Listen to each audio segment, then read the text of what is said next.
Ahil telecom. আমি সকাল 10টার দিকে দোকান খুলি। খোলা অবস্থায় আমার যেখানে আমি মোবাইল সার্ভিসিং করে দেখি এখানে পর্যাপ্ত পরিমাণে বৃষ্টি পানি পড়ে গেছে। তো সেক্ষেত্রে আমি উপরে আমার সিলিং বোর্ডগুলো খুলে দেখি যে উপরে টিন কাটা এবং আমার যে মোবাইল রাখার র্যাকগুলোতে দেখি আমার অ্যান্ড্রয়েড ফোনগুলো চুরি হয়ে গেছে। আমি খুঁজে পাচ্ছি না, তখন আমি সরাসরি আমার যে বাজার কমিটির বড় ভাই আছে ওনাকে আমি জানাইছি, উনি এবং সেক্ষেত্রে আনুমানিক কত টাকার ক্ষতি? আনুমানিক 3 লক্ষ টাকার আমার সেট এবং ক্যাশ হ্যান্ড ক্যাশ চুরি হয়ে গেছে।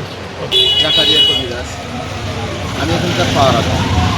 আমি রাত 2টার দিকে রবিউল ইসলাম তাকে আমি ঘুরতে দেখি। সে একদম বিখ্যাত ছিল। রবিউলের বাসা কোথায়?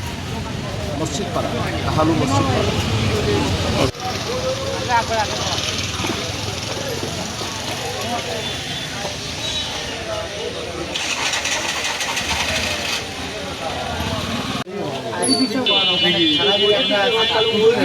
আরে বাড়াইবি।